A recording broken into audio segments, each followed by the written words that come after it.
Buonasera dalla redazione del TG10, come al solito in questo periodo cominciamo il nostro telegiornale dal bollettino regionale che oggi segnala un più 61 per quanto riguarda i contagi. Sentiamo. In Calabria ad oggi sono stati effettuati 5.968 tamponi, le persone risultate positive al coronavirus sono 555, più 61 rispetto a ieri, quelle negative sono 5.413. Territorialmente i casi positivi sono così distribuiti: a Catanzaro 16 in reparto, 13 in rianimazione, 100 in isolamento domiciliare, 4 guariti. A Cosenza 40 in reparto, 2 in rianimazione, 99 in isolamento domiciliare, 10 deceduti. A Reggio Calabria 28 in reparto, 6 in rianimazione, 106 in isolamento domiciliare, 7 guariti e 8 deceduti. A Vibo Valentia 3 in reparto, 1 in rianimazione, 31 in isolamento, 1 deceduto. A Crotone 20 in reparto, 58 in isolamento domiciliare, 2 deceduti. I soggetti in quarantena volontaria sono 8.104, così distribuiti: a Cosenza 2.181, a Crotone 859, a Catanzaro 973, a Vibo Valentia 662, a Reggio Calabria 3.429. Le persone giunte in Calabria che si sono registrate dal sito della Regione Calabria sono 12.099. Nel conteggio sono compresi anche 2 pazienti di Bergamo trasferiti a Catanzaro. Ancora una casa di cura che diventa focolaio di contagio dopo i casi di Chiaravalle e Bocchigliero anche a Melito Portosalvo, comune chiuso poi dal governatrice Santelli nel pomeriggio, così come era avvenuto agli altri centri interessati da contagi numerosi. Sentiamo. Ancora una vittima positiva al coronavirus si registra nel Cosentino. Si tratta di una paziente di 98 anni deceduta nella struttura ospedaliera di Rogliano. La donna era la mamma della 67enne di Corigliano Rossano, anche lei positiva al coronavirus, deceduta nei giorni scorsi a Cosenza. Si aggrava dunque di ora in ora il bilancio dei decessi e preoccupano i contagi registrati in alcune case di riposo. Dopo Chiaravalle e Bocchigliero adesso si teme un nuovo focolaio in una struttura per anziani di Melito Portosalvo nel Reggino. Uno dei pazienti deceduti ieri ai riuniti di Reggio Calabria arrivava proprio dalla struttura di Melito. Aveva 89 anni. Nei giorni scorsi la responsabile della casa di riposo si è accorta che uno degli ospiti presentava sintomi che lasciavano supporre un caso di coronavirus. Così ha chiamato il medico che dopo un primo controllo ha confermato il caso sospetto. L'anziano è stato portato in ospedale a Reggio Calabria. Il tampone ha dato esito positivo. Le condizioni dell'89enne si sono aggravate e nel pomeriggio di ieri è deceduto. Tutta la struttura adesso è in quarantena, in isolamento in attesa del risultato dei tamponi a cui tutti ospiti e operatori sono già stati sottoposti. Sarebbero una decina i contagi, ma potrebbero essere anche di più. Anche in questo caso il contagio è partito da una persona rientrata dal nord che avrebbe infettato un operatore della struttura per anziani. E sempre ai riuniti di Reggio Calabria è deceduta la mamma di Mimmo Crea, il dipendente comunale di Montebello Ionico, prima vittima del coronavirus nella provincia reggina. La donna aveva 88 anni. Preoccupa l'aumento dei contagi registrato nelle ultime ore in Calabria, dati in crescita anche per i focolai esistenti proprio nelle strutture per anziani. Solo a Chiaravalle ben 51 positivi tra degenti e personale. A questi si aggiungono altri 11 positivi che a vario titolo avevano avuto contatti con i degenti oppure con il personale. Altro focolaio nella struttura di Bocchigliero, dove sono circa 12 positivi. Adesso sotto osservazione la situazione nella casa di riposo di Melito Portosalvo. Sulla base di quanto fatto in Lombardia, in Veneto si stanno intensificando i controlli sul personale sanitario. C'è stata anche ieri un'ordinanza in questo senso da parte della governatrice Santelli. Sentiamo come sta andando all'Annunziata. Prosegue la campagna di screening sul personale medico e infermieristico delle strutture sanitarie. All'Annunziata di Cosenza sono stati effettuati centinaia di esami per tenere sotto controllo la situazione dei soggetti che vivono a stretto contatto con i pazienti affetti da Covid-19 o in altri ambiti potenzialmente a rischio. Un'attività indispensabile per salvaguardare operatori e pazienti, come afferma il responsabile prevenzione e protezione ambientale dell'azienda ospedaliera, Lucio Marrocco. Noi abbiamo iniziato a fare i tamponi dal 12 marzo. Quindi prima gli eleggibili erano i contatti stretti secondo definizioni ministeriali e dal 23 marzo abbiamo implementato un percorso, una procedura che include gli operatori più esposti indipendentemente dalla tipologia di contatto, e quelli che sono in prima linea impegnati sia nella fase della diagnosi, cioè pre-triage, radiologia e microbiologia e virologia, sia nella fase dell'assistenza vera e propria, cioè malattie infettive, Rogliano e soprattutto chiaramente la terapia intensiva, dove il rischio è ancora più elevato. Ad oggi abbiamo effettuato il 181esimo tampone, i 21 di oggi sono ancora in fase di validazione, diciamo, nell'ambito di analisi presso il laboratorio di virologia, e dei 160 di cui abbiamo l'esito possiamo dire che abbiamo 160 negativi. Noi abbiamo privilegiato come classi di rischio dapprima gli operatori che sono in prima linea, appunto come detto prima, e poi gli operatori sanitari che sono a contatto quotidianamente con pazienti che accedono per prestazioni ambulatoriali urgenti o diciamo non differibili, e che comunque rappresentano di per sé una popolazione di pazienti più a rischio. Quindi parliamo dei dializzati, parliamo degli oncologici, parliamo di tutti quei pazienti che hanno malattie croniche, che necessitano purtroppo di terapie continue e che accedono quotidianamente in ospedale senza attraversare la tenda pre-triage. Quindi sono pazienti che entrano liberamente nell'ambito della struttura, e abbiamo approntato dei sistemi barriera, così come indicato dalle linee guida delle varie società mediche e scientifiche, e secondo le linee guida regionali per quanto riguarda i pazienti dializzati, dei sistemi barriera atti a creare delle aree di pre-triage interne agli ambulatori dove si effettuano le prestazioni. In arrivo, secondo quanto si apprende, un'ordinanza di protezione civile messa a punto insieme ai vari ministeri coinvolti per dare più risorse ai comuni per finanziare le iniziative di solidarietà alimentare.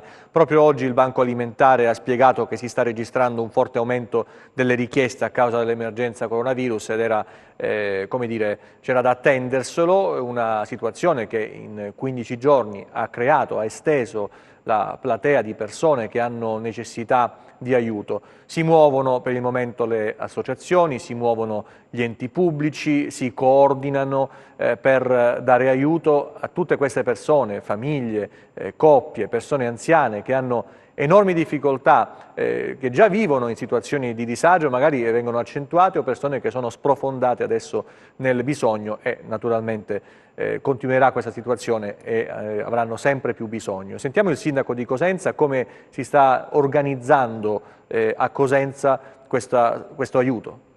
Mai come in questo momento servono aiuti concreti alle famiglie, agli anziani, alle giovani coppie. Sono bastate 2 settimane per mettere in difficoltà ampie fasce della popolazione, estendendo il bisogno di generi di prima necessità già presente nel nostro territorio. Fortunatamente associazioni ed enti pubblici stanno scendendo in campo per attenuare le difficoltà in attesa di provvedimenti statali più incisivi. A Cosenza ecco il progetto appena avviato. Ieri abbiamo attivato questo nuovo servizio insieme alla Caritas diocesana, insieme al CSV, insieme all'Associazione del Banco Alimentare, insieme alla Croce Rossa Italiana e alla Casa di San Francesco.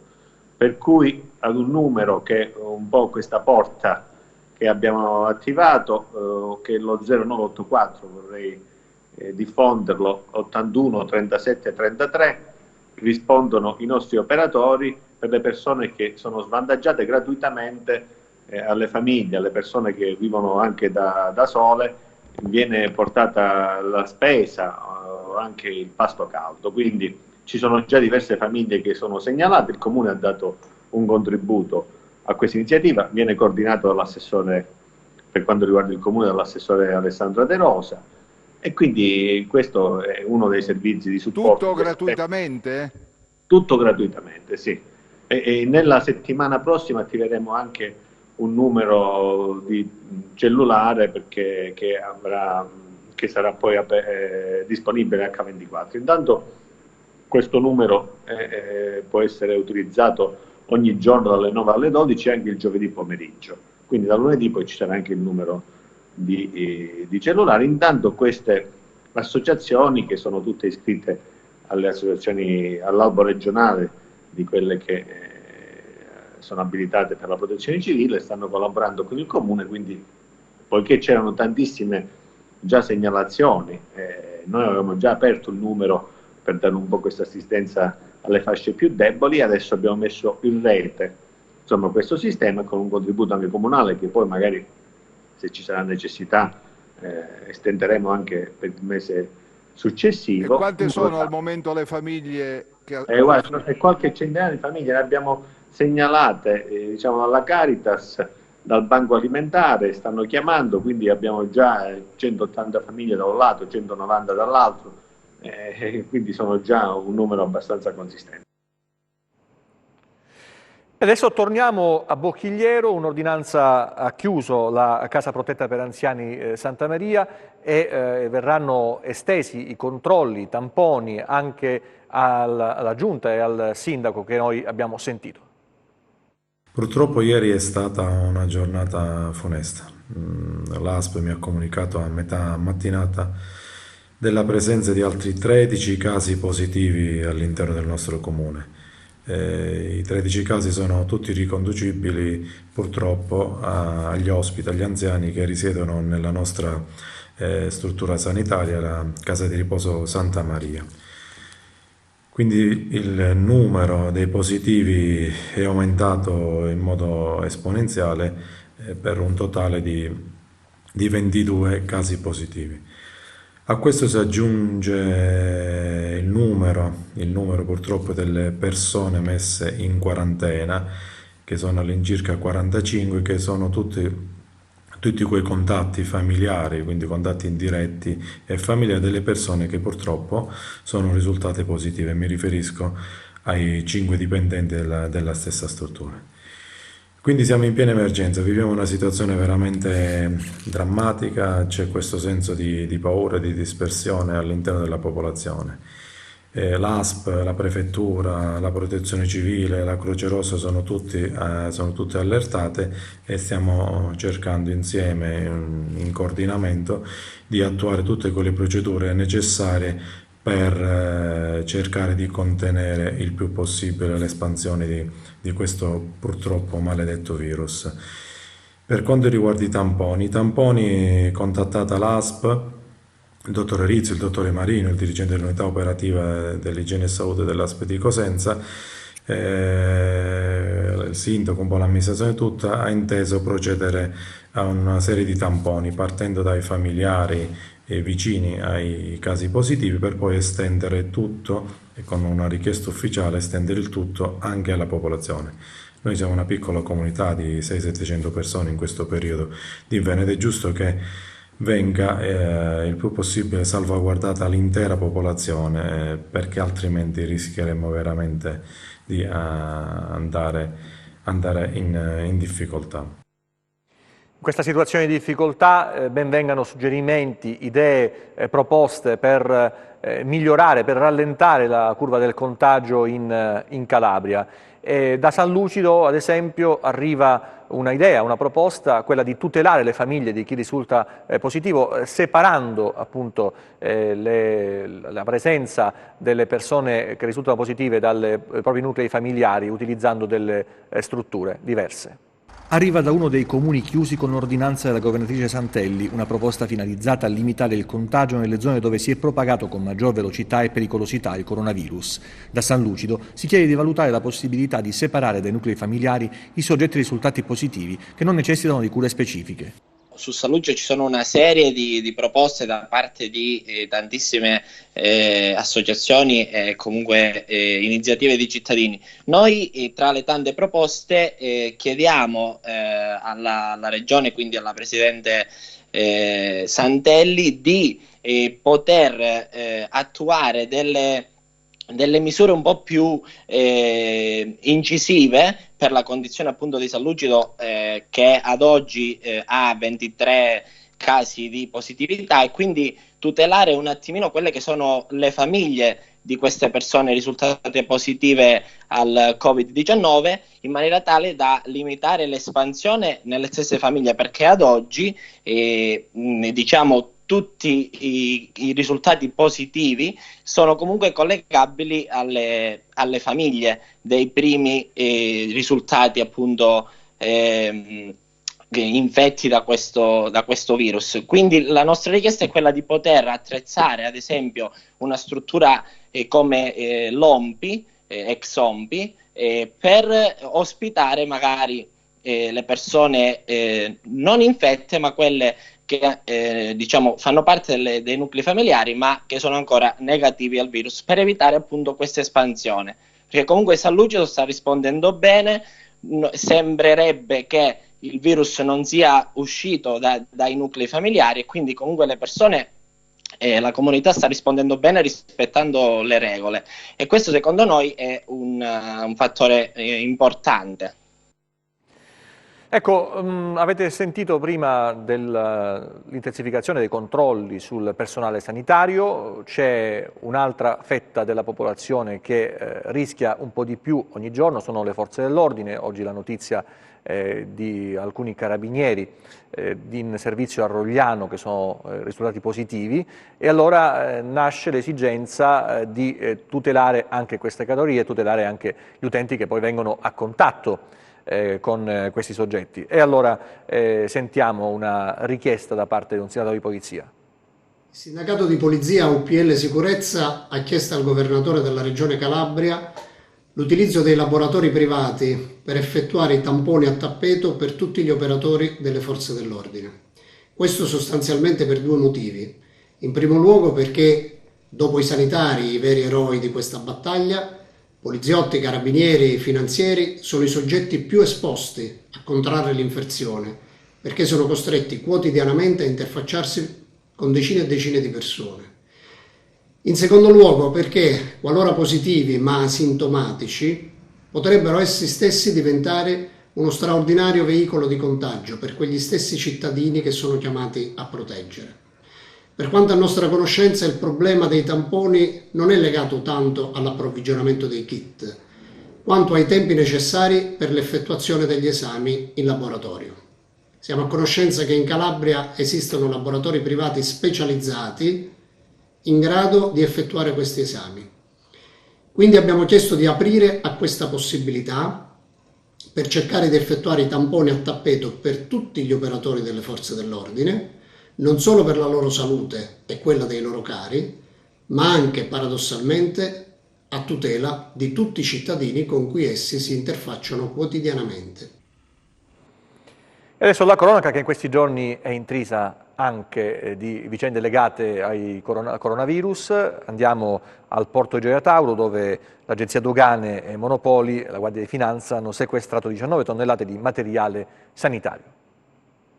364.200 paia di guanti, 9.720 dispositivi endotracheali sono stati requisiti a Gioia Tauro dai funzionari dell'Agenzia Dogane e Monopoli, con la collaborazione della Guardia di Finanza del Comando Provinciale di Reggio Calabria, che hanno intercettato 2 carichi di materiale medico e sanitario pari a 19 tonnellate. I dispositivi provenienti dalla Malesia e dalla Cina sarebbero stati immessi nel mercato, magari con un ricarico altissimo ai danni della collettività, ed invece, grazie all'efficacia opera di prevenzione e contrasto ai traffici illeciti, e tenuto conto di quanto disposto dal commissario straordinario Covid-19, l'Agenzia Dogane e Monopoli ha requisito la merce e l'ha consegnata al Dipartimento della Protezione Civile, rendendo possibile l'individuazione e la messa a disposizione degli enti di soccorso per fronteggiare l'emergenza sanitaria in atto nel Paese. E adesso restiamo a parlare di mascherine, vediamo una buona azione da parte di un imprenditore. Mi trovo presso Nauti Caravans, alle porte di Cosenza. Questa è un'azienda leader nel settore della nautica. È qui che l'azienda Scarpelli si sta dedicando alla realizzazione delle mascherine. Oramai sono 15 giorni che siamo qui. Ad oggi siamo a 2500 mascherine. Che state devolvendo, diciamo, assolutamente a titolo gratuito, ospedale, nei vari reparti, cliniche, 118, forze dell'ordine, insomma. Ho visto li fate anche colorate, ho visto intanto non si trova più nulla. la difficoltà maggiore è proprio reperire il materiale in questo momento. Vi siete messi tutti a disposizione, ho visto state lavorando. Tanto dovevamo stare chiusi, quindi non potevamo lavorare e almeno facciamo un'opera di bene, credo. Stiamo dando una mano come possiamo. Quindi queste poi sono tutte, le date direttamente all'ospedale? Come Sì, funziona? ci vengono richieste direttamente dai vari reparti e poi non le prepariamo. Quelli che sono assistenti domiciliari, eccole qua, dottor Rocca, Lucio, insomma l'IRCA, ho visto date anche all'IRCA, insomma. In quanti siete? 5, 6, siete 6? Poi vengono fatti i bordini per fare una cosa anche esteticamente fatta bene. Sì. Poi viene chiusa a sacchetto così e diventa in questo modo, sì, con i 2 passaggi per l'elastico. Poi si apre il sacchetto, viene messo un elemento filtrante, che sarebbe questo, viene messo così, sì. Dopodiché mettiamo... Viene cucito praticamente. No, è già a posto, già così bisogna soltanto passare l'elastichino sì, che funziona in questo modo. E poi viene rivestito, ho capito. Abbiamo visto i vari passaggi. Anche di sabato siete al lavoro, questo mi fa piacere. La settimana scorsa abbiamo la famiglia ha lavorato anche di domenica. Questo vi fa onore. E questa è la mascherina finita. Benissimo. Qui ne abbiamo già pronta. Natalino, se c'è qualcuno come può fare se ha bisogno? Noi stiamo facendo grande fatica a recuperare il materiale, proprio materiale, al di là del costo, sì, ma facciamo oramai fatica ad avere proprio il materiale. Tant'è che potete vedere che stiamo utilizzando dell'elastico di qualsiasi colore, sì, perché oramai non si trova più niente.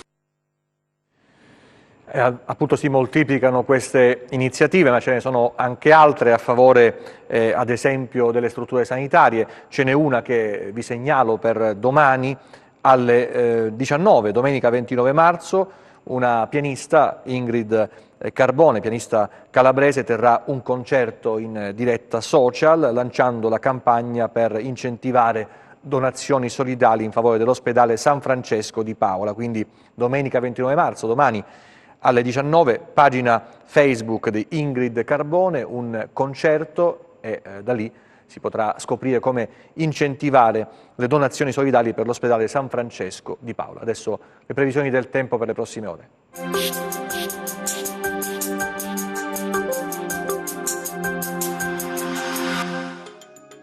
Va attenuandosi la fase di maltempo, nelle prossime ore assisteremo ad un graduale miglioramento delle condizioni meteo associato ad un aumento delle temperature, in particolare nei valori massimi diurni. Domani sereno o poco nuvoloso su tutto il territorio, nelle ore centrali possibili brevi ed occasionali rovesci sulle aree montuose settentrionali. Temperature in lieve aumento nei valori massimi. Passiamo a mari e venti. Domani poco mosso il Tirreno, mosso lo Ionio, venti deboli a regime di Brezza. Per essere sempre aggiornati sull'evoluzione delle condizioni meteo vi rimando, oltre al nostro sito web www.meteoincalabria.com, anche alla nostra pagina Facebook Meteo in Calabria. Grazie per la vostra attenzione, l'informazione torna nelle prossime edizioni, vi auguro un buon weekend e una buona serata, arrivederci.